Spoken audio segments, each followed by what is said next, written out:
Samsung एक ऐसी company जो दुनिया में सबसे ज्यादा लंबे समय से मोबाइल फोन को बना रही है और आज भी इसके मोबाइल फोन्स मार्केट में बिकते हैं और देखा तो आज भी एक तरह से वर्ल्ड लीडर है। लेकिन क्या आप लोगों को मालूम है कि आज के समय में जो सैमसंग होती है वो अपनी नंबर 1 पोजीशन ऑलरेडी लूज कर रहा है। ग्लोबल लेवल पे एप्पल से नीचे आ चुका है, यानी कि एप्पल की ऐसी कंपनी फर्स्ट है, सैमसंग सेकंड है और इंडिया में भी फर्स्ट पोजीशन सैमसंग बहुत ही रेयरली अचीव करता है। वीवो उससे आगे निकल जाता है, एक टाइम पे Xiaomi निकला था, इवन एक टाइम पे तो माइक्रोमैक्स भी सैमसंग से आगे निकल गया था। तो बात करें आखिर सैमसंग के साथ ऐसी क्या चीज है, यानी कि क्या गुड है, क्या बैड है और क्या अगली है। कुछ अच्छी बातें सैमसंग के साथ कि यार आज भी मोबाइल फोन के मार्केट में टिका हुआ है। ज्यादातर लोग सैमसंग के मोबाइल फोन्स को पसंद करते हैं और उसके कुछ फंडामेंटल रीजन है कि सैमसंग लगातार अपने मोबाइल फोन को अपग्रेड करता रहता है, कुछ ना कुछ निकालता रहता है। और सैमसंग के फोन्स के अंदर जो सबसे अच्छी बात है वो है उसका प्रीमियम एक्सपीरियंस, जो आपको प्रीमियम एस सीरीज के फोन में देखने को मिलता है। जैसे कि सैमसंग का One UI काफी अच्छे तरीके से इवॉल्व हुआ है, काफी सारे फीचर्स देखने को मिलते हैं, यहाँ तक कि उसके अंदर आपको डेक्स जैसा सपोर्ट देखने को मिलता है। सैमसंग के अंदर नॉक सिक्योरिटी देखने को मिलती है, यहाँ तक कि सैमसंग के S25 अल्ट्रा में आपको बेहतरीन कैमरा देखने को मिलते हैं। गैलेक्सी AI का भी इंटीग्रेशन गैलेक्सी S सीरीज से था और गैलेक्सी AI इंडस्ट्री में फर्स्ट था जो मेन स्ट्रीम लेकर आया था AI फीचर्स को, जिस कारण से आर्टिफिशियल इंटेलिजेंस मोबाइल फोन में धीरे धीरे कॉमन होने लगी। एंड यस, गैलेक्सी AI के दम पे सैमसंग ने बहुत सारे फोन यहाँ पे बेचे। इसके साथ ही S25 अल्ट्रा आज के समय बेहतरीन फोन है जो कि स्नैपड्रैगन एलीट फॉर गैलेक्सी के साथ आता है। और हाँ, यहाँ पे जो उसका नेक्स्ट वर्जन होगा वो 8 एलीट Gen 5 के साथ आपको देखने को मिलेगा, जो शायद S26 अल्ट्रा में आपको देखने को मिले। वो फोन भी बहुत ही जल्दी आएगा। और आज भी सैमसंग के प्रीमियम फोन में आपको एक S10 जैसे फीचर्स देखने को मिलते हैं। इसके अलावा सैमसंग के फोन्स के अंदर कैमरास काफी सॉलिड रहते हैं, जो प्रीमियम अल्ट्रा लेवल के फोन्स रहते हैं और आज के समय में बढ़िया फोटोग्राफी ले लेते हैं। वीडियो का भी एक्सपीरियंस यहाँ पे काफी अच्छा रहता है। और हाँ, सैमसंग के फोन्स के अंदर खास बात है कि लॉन्ग लास्टिंग होते हैं, रिपेयरेबिलिटी भी इजी है, सैमसंग का आफ्टर सेल्स का नेटवर्क भी अच्छा है जो लोगों को काफी ज्यादा पसंद आता है। और सैमसंग इतने लंबे समय से तो क्या हुआ कि वो लेगेसी ब्रांड बन गया, यानी कि पुराना है तो लेगेसी, और सैमसंग अपने नाम पे फोन यहाँ पे बेच देता है, जो उसके लिए सबसे बड़ी अच्छी बात है। और सैमसंग के साथ अच्छी बात है कि सस्ते में 10,000 का भी फोन है और 1.5 लाख का फोल्डेबल भी निकालता है। और हाँ, ये बात भी माननी पड़ेगी सैमसंग की कि इनोवेशन भी बहुत अच्छा करता है सैमसंग, जिसके अंदर वो समय समय पे अच्छे प्रोडक्ट भी निकालता रहता है। जैसे कि Z Fold 7 काफी अच्छा स्लिम फोल्डेबल फोन है, यहाँ तक कि फ्लिप फोन भी आपको 1 लाख रुपए के अंदर देखने को मिल जाता है। और हाँ, सैमसंग का ट्राई फोल्ड भी उन्होंने अनाउंस किया जो कि फर्स्ट एवर टाइम है, जिसके अंदर आपको एक ट्राई फोल्डिंग डिजाइन का एक इनोवेशन देखने को मिलता है, जो कि काफी अच्छा लगता है इनोवेशन के टर्म्स में। और ये कुछ बेहतरीन चीजें जो सैमसंग यहाँ पे अच्छी करता है। लेकिन अब बात करते हैं सैमसंग का अब बैड क्या है। सैमसंग के साथ सबसे बड़ी दिक्कत है कि प्रीमियम में अच्छा करते हैं, लेकिन जैसे ही बजट मिड रेंज में आते हैं कहानी बिल्कुल ही 180 डिग्री फ्लिप हो जाती है। फॉर एग्जांपल, आज भी सैमसंग की मेजॉरिटी फोन स्नैपड्रैगन प्रोसेसर पे नहीं चलते। जो स्नैपड्रैगन पे चल रहा है वो बहुत अच्छी बात है, लेकिन जो रेगुलर एक्सिनोस पे आ रहे हैं सीरियसली प्रॉब्लम है। और हाँ, जो लोग सैमसंग में रिलाई करते हैं कि यार एक्सिनोस अच्छा है, उनका फोन अभी भी चल रहा है, बात है कि सैमसंग के एक्सिनोस पे फंडामेंटल प्रॉब्लम है बैटरी ड्रेन की, और ज्यादातर बजट फोन के अंदर ज्यादा बड़ी बैटरी आती है, जिस वजह से लोगों को उसका बैटरी ड्रेन पता नहीं लगता। और हाँ, जिस दिन सैमसंग ने स्नैपड्रैगन चिप्स अगर इंट्रोड्यूस कर दी अपनी A series, M series, F series में, उस दिन सैमसंग को एक बहुत अच्छा जंप देखने को मिलेगा, क्वालिटी ऑफ द प्रोडक्ट काफी ज्यादा इंप्रूव हो जाएगी। इसके साथ ही बात की जाए तो आज भी सैमसंग के One UI को क्रिटिसिज्म मिलता है उसके ब्लोटवेयर के साथ, क्योंकि बजट फोन में आते ही सैमसंग भले ही अपडेट अच्छे तरीके से दे दे, लंबा अपडेट दे दे, बहुत अच्छी चीज है, लेकिन ब्लोटवेयर एक ऐसी चीज है जो अभी भी प्रीमियम एक्सपीरियंस को यहाँ पे खा जाता है। इसके साथ अगली प्रॉब्लम सैमसंग के साथ ये है कि आज भी सैमसंग जो premium top of the line flagship technologies होती है उससे अडेप्ट करने में काफी लेट होता है। जैसे कि सिलिकॉन कार्बन बैटरीज बहुत ही अच्छी टेक्नोलॉजी है, मोबाइल फोन की बैटरी को बहुत नेक्स्ट लेवल पे ले जा रही है, लेकिन वो चीज सैमसंग के एक भी फोन में देखने को नहीं मिलती। यहाँ तक कि सैमसंग के फोन में लेटेस्ट प्रोसेसर भी जो रहता है वो स्नैपड्रैगन का थोड़ा सा लेट आता है, यानी कि चाइनीज कंपनीज पहले ले आई। लेकिन खैर, स्नैपड्रैगन एलीट फॉर गैलेक्सी वो अपने एक स्पेशल वर्जन निकालेंगे, जो कि मेरे को सही लगता है निकाले। लेकिन प्रॉब्लम उधर ये लगती है कि आज भी थर्मल मैनेजमेंट उस लेवल का नहीं प्रोवाइड कर पाती सैमसंग, जैसा आज के समय में दूसरी कंपनीज थर्मल्स को काफी अच्छे तरीके से मैनेज करती है। इसके साथ ही कैमरास में बात करें तो यार बात माननी पड़ेगी, सैमसंग ने अपने कैमरा हार्डवेयर में अब उतना काम नहीं कर रही पिछले कुछ सालों से,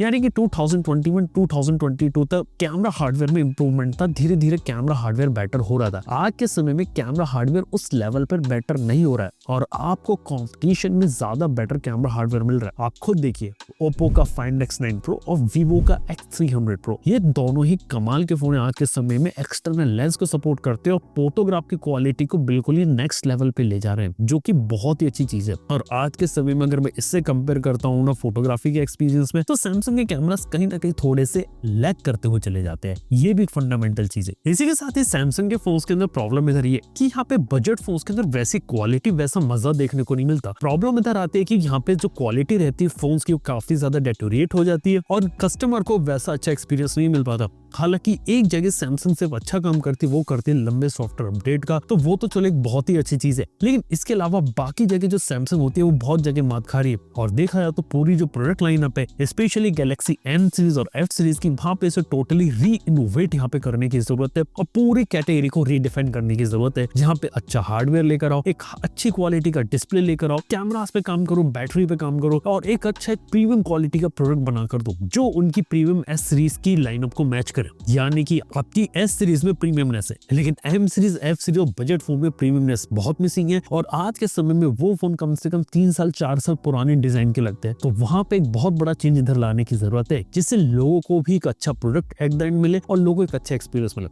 और डेफिनेटली मेरी नजर में तो सैमसंग जैसा प्रीमियम ब्रांड है तो उसे ब्लोटवेयर से टोटली रिमूव कर देने चाहिए, जो कि कई बार एक बहुत बड़ी प्रॉब्लम मेरे को लगता है। और अब बात करते हैं सैमसंग की अगली ट्रुथ के बारे में। प्रॉब्लम इधर ये आती है कि सैमसंग आज भी कुछ ऐसी चीजें कर देता है कई बार जो लोगों को इतनी ज्यादा पसंद नहीं आती और कई बार प्राइवेसी के लिए भी खतरा बनती है। जैसे रिसेंटली कंट्रोवर्सी हुई थी सैमसंग के साथ ऐप क्लाउड की, जिसके अंदर क्या था कि इजरायली सॉफ्टवेयर कंपनी थी जिसका सॉफ्टवेयर होता है, ऐप होती है ऐप क्लाउड, वो आपके सैमसंग के M सीरीज, F सीरीज के फोन में प्री इंस्टॉल्ड है, जो दूसरी एप्स को भी आपके फोन के अंदर इंस्टॉल कर सकती है। और हाँ, उस ऐप को अगर आप डिसेबल कर दो और इंस्टॉल कर दो तो अपडेट के बाद वो ऐप दोबारा से फिर आ जाती है। तो एक प्राइवेसी रिलेटेड काफी बड़ा इशू यहाँ पर क्रिएट हुआ था। तो इस तरीके की जो अगली चीजें उसे तो सैमसंग को टोटली सबसे पहले फिक्स करना चाहिए, क्योंकि एक जमाने में सैमसंग नॉक्स, सिक्योरिटी, प्राइवेसी इन सब की बात करता है, लेकिन कई बार इस तरीके की जो बैकडोर चीजें रहती है ना, ये गलत चीज रहती है और यहाँ पे लोगों का जो भरोसा होता है वो भी टूटता है, लोगों का डेटा भी जाता है। ये एक सबसे बड़ी चीज मेरे को लगती है कि यहाँ पे इन कुछ चीजों पे यहाँ पे प्रॉब्लम्स को फिक्स करने की जरूरत है प्रोडक्ट लेवल पे। दूसरी चीज ये कि सैमसंग वाले अल्ट्रा प्रीमियम कैटेगरी, जैसे कि उसके बात करें सैमसंग की, जैसे ट्राईफोल्ड की बात करें, बात की जाए तो अच्छा फोन है, लेकिन क्या इस तरीके का प्रोडक्ट इंडिया में आएगा? नहीं। सैमसंग ने ट्राईफोल्ड सिर्फ इसलिए बनाए क्योंकि आज से तकरीबन 1.5-2 साल पहले की बात है, हुआवे ने ट्राईफोल्ड नाम का फोन निकाल दिया था अपना। और आप देखिए कि हुआवे जैसी कंपनी ट्राईफोल्ड फोन निकाल दिया, लेकिन सैमसंग ने 1.5-2 साल का टाइम लग गया। देख के ऐसा लगता है कि सैमसंग वालों ने हुआवे को देखा, भाई हुआवे ने बना लिया तो हम भी जल्दी जल्दी बना लेते, हम फोल्डेबल में किंग है और हुआवे कहीं आगे ना निकल जाए। इस वजह से लगता है जल्दीबाजी में बनाया गया है। और ये एक चीज लगती है कि जहां एक जमाने में सैमसंग इनोवेशन के ऊपर फोकस करती थी ना, वो चीज कर गई है। यानी कि अगर आप देखेंगे तो अल्ट्रा फोन निकालना, नोट सीरीज का फोन निकालना, फोन के अंदर अच्छा इनोवेशन में लीड करने का अलग बात है, लेकिन अब वो फॉलोअर बन के रह गए हैं। यानी कि अपनी प्रीमियम फोन तो चलाते रहे, लेकिन साइड बाय साइड कुछ ऐसे प्रोडक्ट, ऐसी नई चीजें ट्राई आउट करते रहो जिससे आपको लगे कि आप कुछ नया कर रहे हो, मार्केट में इनोवेट कर रहे हो।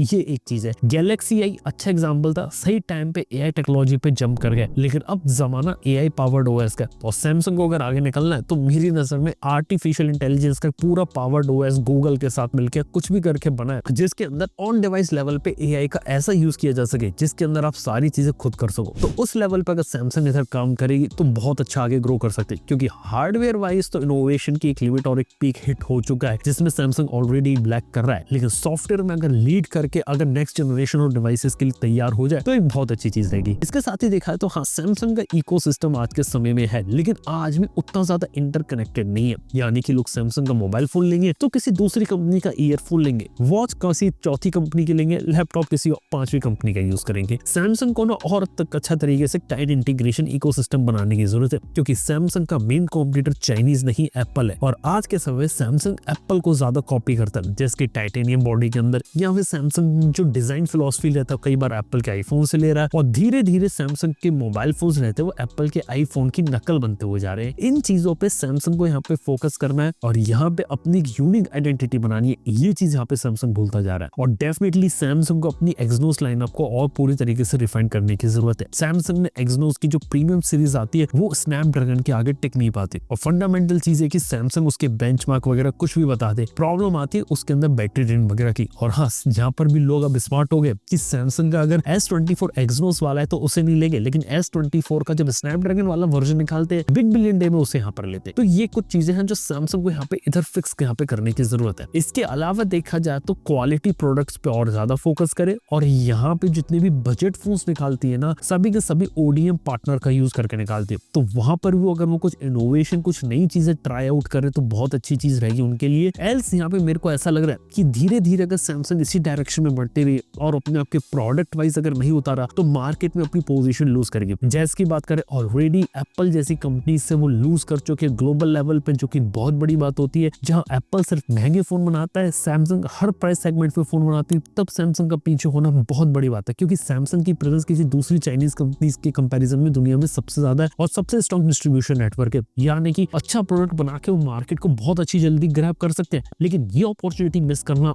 एक बड़ी दिक्कत की चीज है। इसके अलावा सैमसंग के साथ दिक्कत ये भी है कि उसके ज्यादातर फोन बहुत ज्यादा ओवर प्राइस लगते हैं और प्राइसिंग के ऊपर कंट्रोल लगाने की बहुत जरूरत है। और आज के समय में सैमसंग की S लाइनअप बिल्कुल आईफोन की प्राइसिंग को मैच करती है और ये एक बहुत बड़ी चिंता करने वाली बात है क्योंकि आने वाले समय में जब आईफोन की कीमत है और सैमसंग अपने फोन्स को और ज्यादा महंगा कर देगा, जैसे कि इंडस्ट्री के अंदर मेमोरी चिप्स यहाँ पे इंक्रीज हो रही है, तो आप समझ के रखिए कि यहाँ पे प्राइस जो रहेगा वो ज्यादा होने वाला है और सैमसंग अपने फोन्स को और ज्यादा महंगा करने वाली है, जिस कारण से लोगों को वो वैल्यू फॉर मनी नहीं मिलेगी। और मैं अक्सर ये कहता हूँ कोई भी प्रोडक्ट के अंदर वैल्यू फॉर मनी मिले, यानी कि अगर प्रोडक्ट अगर आप लोग के लिए सही है, सही दाम पे आ रहा है तो वो बहुत सही है। यानी कि अगर आप 1 लाख रुपए का सैमसंग का S26 अल्ट्रा बना दिया, उसके अंदर आपको वो सारी फीचर वो सब कुछ डालकर दे जो सैमसंग अपना बेस्ट कर सकती है उस प्राइस रेंज में। अगर आप इस तरीके की चीजें अगर रखोगे ना, लोग आपको पसंद करेंगे। लेकिन अगर आप थोड़ा सा लैग करो कि हम इस चीज में बचा लेते हैं, हम क्वालिटी कॉम्प्रोमाइज कर देते हैं, हार्डवेयर सही नहीं देते, इन सब की चीज अगर करोगे ना तो लोगों को जो है ना ये चीज पसंद नहीं आती और कस्टमर्स का भी जो ट्रस्ट होता है वो नहीं जाता। फिर लोग इन द एंड क्या सोचे कि यार 1 लाख रुपए खर्च करो, सैमसंग से बेटर है कि यार मैं एप्पल का आईफोन जाकर ले लूं। ये इस तरीके का भी यहाँ पे मार्केट चलता है। और हाँ, यहाँ पे प्रोडक्ट की क्वालिटी के ऊपर भी सीरियसली काम करने की जरूरत है। आज के समय में अल्ट्रा प्रीमियम कैटेगरी के फोन्स में भी लोगों को कई बार कुछ इश्यूज, कई बार डेंट आ जाता है या कैमरा की रिंग निकल जाती है। यहाँ पे क्वालिटी कंट्रोल के इश्यूज भी सैमसंग को फेस करने पड़े, जो मेरे को लगता है कि सैमसंग बहुत ही जल्दी अगर इन सब चीजों को सॉल्व करके अगर अच्छी क्वालिटी के प्रोडक्ट बनाए विद